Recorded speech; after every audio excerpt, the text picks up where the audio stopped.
Hello everyone, this is Crota giving you a shoutcast and game 1 in a series between WFZ versus 120. This was taken from the iFang Cup, and unfortunately there are no observers in this matchup, making it extremely difficult to do any real casting on this without Fog of War. So gonna go ahead and turn off Fog of War, reminiscent back to... Ooh, what was that? Oh, nothing. Must have been my imagination. Reminiscent back to the WC replays days when casters would have you sync up, would download a replay, you could download their voice, and you would just watch the replay and, well, hear the commentary that way. Alright, coming in over here, we see WFZ spawning as the red undead on the bottom right-hand side of the map. Meanwhile, 120 spawning as the blue orc. Orc versus Undead in this matchup. We are most likely going to be taking a look at a Blade Master versus a Death Knight. No big shocker or surprise there, as we see that both of the workers have quickly scouted each other out. Alright, down to the minute 50-second mark, we are going to be getting underway as the Graveyard already coming in. No big surprise there either. Crypt Fiend's extremely useful against the Orc. Now, why are the Crypt Fiends so useful against the Orc? Well, the Blade Master really has an easy time trying to shut down ghouls. Ghouls just have far too low hit points, and with the critical strike of that Blade Master, the Blade Master can easily take them down. Also, add in the fact that the lower hit points on the ghouls makes it very difficult to try and death coil them to fully heal. Also, if you use death coil at level 3, level 2 death coil, you pretty much are always going to have lost hit points. That is the reason why it is most likely going to be Crypt Fiends, as the Blade Master now comes over here, gonna try and find that Death Knight and does not find him. Meanwhile, you can see that the Death Knight is actually going after his opponent's creep camp. Very interesting strategy here by WFZ. WFZ now coming in, brings in skeletal minions as well as the Blade Master now in a little bit of trouble. Null Overseer now taking a little bit of damage. You can see that this skeletal minion is taking a bit of damage here, and there goes another minion there. There goes one skeletal minion. There goes another, denying that experience for the Blade Master. Blade Master does have a circlet of nobility, and that is about it at this point, as both sides are now going to head back to lick their wounds. Nomad Isle, an interesting map. If you did not notice, there is the addition of the Hawk here that does have True Sight. With that, oh, let's go ahead and wake up the creeps once more. Is the Null Overseer going to aggro against the rest of the units? It does not look like it. That skeletal minion now down to 80 hit points. Going to try and wake up a giant sea turtle. Yes, does exactly that. And now the skeletal minions actually pulling over the creeps here. Beautiful play. And one of the reasons why there was actually a bit of a steal here. Oh, Null Overseer. Nope, no Death Coil steal. Blade Master getting the item. One of the reasons why the Orc player was actually aggroed was, I believe, all of the creep camps share the same AI. So if you are creeping on one side of the map and then you wake up another set of creeps, what ends up happening is the computer thinks that you're attacking it. Even though the skeletal minion did wake up the creeps, it backed off and therefore allowed a lot of damage to be absorbed onto that Blade Master. Alright, let's go ahead and take a look. Blade Master is off over here. Maybe I should go under the view of Tara, or 120, just so that I can keep track of a Blade Master whenever he starts to windwalk. Blade Master still wandering around off over here, doesn't find his opponent, still looking for where they could be, as skeletal minions are keeping track of where the grunts are. So far, the Blade Master may come in and get a quick, easy bit of experience and gets to level 2. A big bit of level 2 there, as the Blade Master now looking to clear up the Goblin Merchant Shop. Meanwhile, the Death Knight now clearing up another creep camp here. Should get to level 3 pretty easily after that Null Overseer gets taken down. Alright, Null Overseer now aggroing against the skeletal minions. Crypt Fiends now not have to really worry. The Null Overseer does do a lot of damage to Crypt Fiends if given the opportunity, as the Null Overseer gets taken down and a Ring of Protection +2 has been dropped. Now, it is up to the Blade Master to figure out what his strategy is going to be. Blade Master sitting at level 2 is now going for an expansion already, And this expansion comes as a bit of a surprise. This is something that you see more from a human player than an orc player trying to out-expand the undead. Now, perhaps if we have a complete stronghold, there is that war mill. If we get the fortified armor should be able to fight back against WFZ. However, if WFZ is able to get to the slaughterhouse and Black Citadel with destroyers fast enough, if the fortified armor is not there, not only will this great hall get taken down, but the orc burrows could easily get taken out as well. This is all going to become very, very close in a matter of moments here. You can see that the bestiary is going to be training up raiders. Are we perhaps going to see double raiders? That is the question. Double bestiary as the Blade Master now charging inside the base. An undead base, always scary place to be if you're not undead, as all of the minions are generating or regenerating a fair amount of hit points on the inside here. All right, Nerubian Tower pushes back that Blade Master, doesn't want to engage as the Blade Master now heads off to the north. All right, Tauren Chieftain now out on the field. And where is this Tauren Chieftain going to go? The Tauren Chieftain does have Endurance Aura first, most likely going to be getting Stomp second. Stomp is extremely powerful as it does. Actually, does it reveal burrowed units? I don't think so. I believe it reveals shadow melded units, but it doesn't reveal burrowed units, as we're looking at the other units getting taken down here. Meanwhile, Skeletal Minion has scouted out the Great Hall, and with that, are we going to see a bit of pressure come in from the undead? Blade Master now making its way in. You can see a lot of damage being absorbed by that Blade Master. Blade Master now down to 280 some odd hit points, as the Death Knight sitting at, 375 and some change, I guess, as we are now looking to finish off this 5-4-3-2-1 creep camp, or 5-4-3-1 creep camp here. Death Knight is at level 3, Lich is currently sitting at level 1, and with Frost Armor, that Blade Master is not going to be nearly as successful. Alright, Raiders being added here. We are only looking at, 1-2 production buildings, which does come as a bit of a surprise.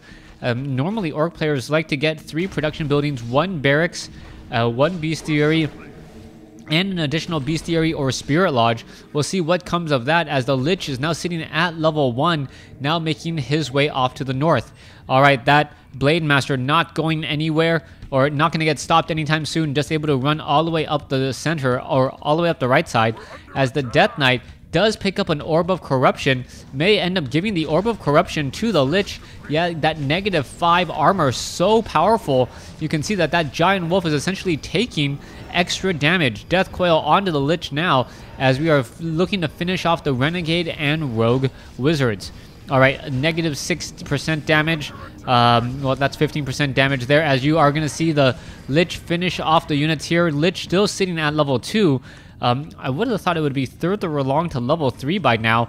Not quite sure where perhaps some of that experience went.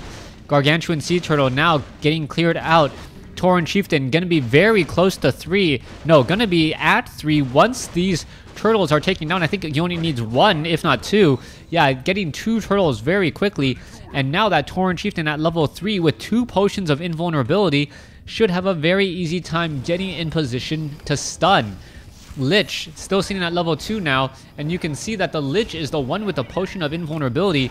I am surprised about that, as the potion of invulnerability usually goes on the hero that cannot get healed. The Death Knight now making his way off to the north here. Let's take a look. That Lich, 575 hit points, level 2, not yet quite level 3, as we are looking at the Blade Master now clear out this Bronze Drake creep camp. Alright, expansion is up, and I like this play by 120, purposely not over-investing into a lot of static defense. Static defense is just exactly that, very static, unable to move at all. Likes to stay in place, as now the Crypt Fiends are just moving in to try and take down this Great Hall. Great Hall down to 1,300 hit points and some change, as another Peon going to get taken down. The Death Knight still sitting at level 3, and perhaps the Crypt Fiends are going to find some other easy targets. There's an Orc Burrow, and an Orc Burrow does get taken down very, very quickly. If you remember, One Orc Burrow now down as the Blade Master now arrives to the party. All right, second Orc Burrow could get taken down very easily. 60 over 50 supply. Blade Master is in position to try and take down the Obsidian Statue. There is a huge stomp now in the center as the Obsidian Statue now attempting to get away. All right, Tauren Chieftain still running around on the far side. Tauren Chieftain has level 1 Endurance Aura, level 2 Stomp, and that level 2 Stomp could just really wreak havoc on this base. Yes, there it goes again. Another handful of Crypt Fiends gonna fall, and 120 is absolutely owning WFZ at this point. This fight so unfair. Triple heroes, but still more than enough as the Tauren Chieftain sitting at level 3 and that Blade Master, I believe, sitting at level 4. All right, Ghoul able to finish off all of the peons at the Great Hall. Let's take a look at the main bases. Main bases, mines will be nearly mined out in a little bit over 10 minutes. And we'll even see if we get to that point as we're looking at the Obsidian Statues being rehashed out in order to heal back up. Let's take a look. Perhaps we'll see more and more perhaps we'll see more and more units join in on this fight as the Tauren Chieftain seen at level 3 could get to level 4 here. No raiders really to try and ensnare the Drake. Tauren Chieftain now seen at level 4. That does mean that he will have a very fast movement speed, but is it going to really matter as the Death Knight now looking to finish off this Dark Wizard creep camp? Lich already at level 3. Dark Ranger will get to level 2 off of this creep camp. There you have it, as the Dark Ranger now is in position. Dark Ranger perhaps could try to get off a silence. Let's see what's going to be happening there. There is a quick reveal. There is the ensnare on the Destroyer. The Destroyer having a very difficult day as a Death Coil saves the Destroyer once again. We are still looking into a bit of a fight here. There is another web as the web is going to force the Green Drake back onto the ground. All right, Tauren Chieftain trying to stay alive. Tauren Chieftain gets off a very good stomp there, stunning 3 or 4 of the units. And now trying to finish everything else. All right, let's take a look. Another unit has fallen. Orc Burrow now done, so we could be seeing some reinforcements by 120 as WFZ continues this fight. Green Drake now taken down. Tome of Strength +2 given to the Lich. Lich now a bit stronger and has significantly, or 50%, or not 50%, 50 points more hit points.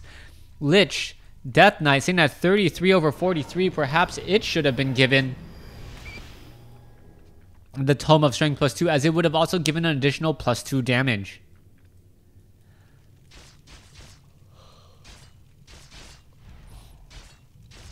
Peons, peons just trying to run back and forth here, trying to gather gold. Not really working out, as we can see that the Blade Master is down over here. Tauren Chieftain gets off a good stomp there, hitting 4 units. Skeletal Minion is now trying to come back. It looks like this Crypt Fiend is going to not make it unless a Death Coil happens to come in. No Death Coil at all, as this Crypt Fiend now going to get taken down. And a beautiful surround by 120, making it extremely difficult for WFZ to really play his game. His army is now, I believe, significantly smaller. Let's take a look. Yeah, 41 compared to 50. That is a more than 20, or about a 25% difference in army. Add in the fact that, however, the Orc player does have the expansion, so overall, in terms of the grand scheme of things, we are probably even on overall army size. The issue, though, behind the army size is how quickly you can replace your army if things get rough.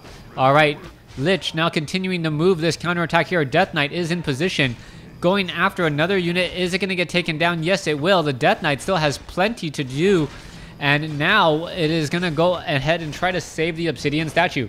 Obsidian Statue taking a lot of damage here. Raider now being forced to back off. You can see a summoned unit now coming in, as well as a Raider gets taken down. All right, let's take a look. Are we going to perhaps get a bit of experience? There is a stomp on across 6 units. The Raider now looking to back off here, as the Obsidian Statues need to start healing up again.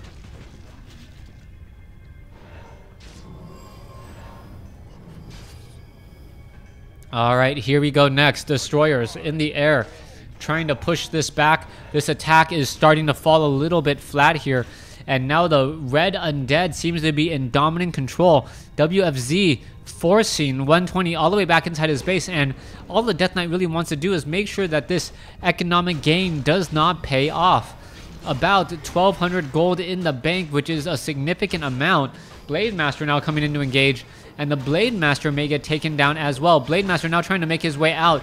Is he going to be able to make his way out? It doesn't look like it. Oh, wow, extremely close. Are we going to see a Death Coil or anything? The Death Coil has not come in, and now what is happening here? Lich sitting at level 4. You're going to take a look at the Destroyers coming in. Devour Magic comes in as well, as all the Raiders are off to the side over here. Raiders and the Orc Heroes now working together. Meanwhile, back across in the center, you can see Death Knight Destroyers looking to finish off this base here. All right, with a handful of Crypt Fiends. Are we going to see a bit of an engagement? We should be seeing that sometime soon. We are now at the 16-minute mark as the skeletal minions are just trying to charge head on inside this Orc base. Not necessarily the best of tactics, but it could still end up working, as we are now looking at the Tauren Chieftain being forced to back off. A lot of damage has been dealt. The Tauren Chieftain does have plenty of mana for a store or a stomp there. Is it going to be a stomp? Yes, there it is, a straight up stomp. Pretty much freezing the entire army, and I believe that is going to be GG. Just too much to overcome now, unless what's it called? Unless this, wow, it did end up following. So I was gonna say, unless we see, I want to say that Abomination getting taken down, and yes, that Abomination was taken down pretty easily, as we're now looking at more and more peons being trained up at the natural expansion. All right, down over here, 2,400 gold compared to 2,600 gold.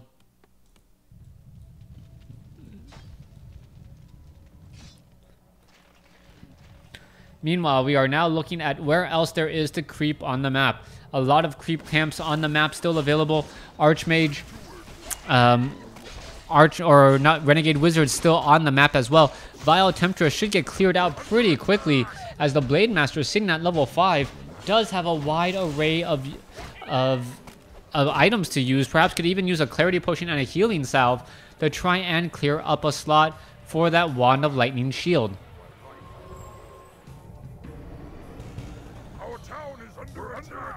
All right. A little bit of attack here. There goes another peon once more.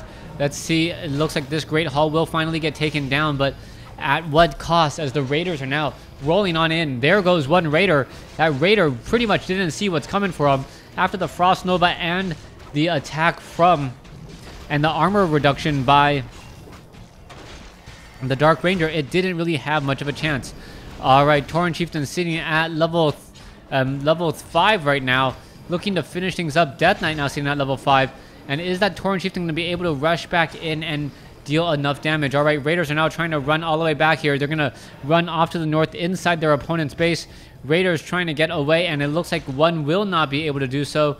So far, it still does not look good, as the Obsidian Destroyers are just trying to focus down some of these higher hit point units. All right, there is a Frost Nova. Are we going to perhaps see a Windwalk by that Blade Master? That Blade Master now, Windwalk is not spotted, and now looking to finish everything else off.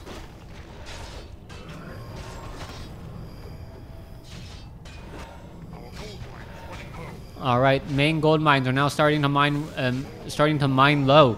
That is a definite issue. If the Orc player does not find a new base and find a new base quickly, he's going to end up falling behind. All right, you see that there is no base there. For some reason it still says there is a base there. And now the Death Knight is wandering around, attempting to take down the barracks and eventually the bestiary. No fortified armor, making it very difficult to defend against this Crypt Fiend Obsidian Statue Destroyer attack. And with that, I believe it is going to be the GG. The Blade Master quickly revealed with the Dust of Appearance, and there is the game. Thanks for watching. Thanks for listening. Hope you guys enjoyed game number 1.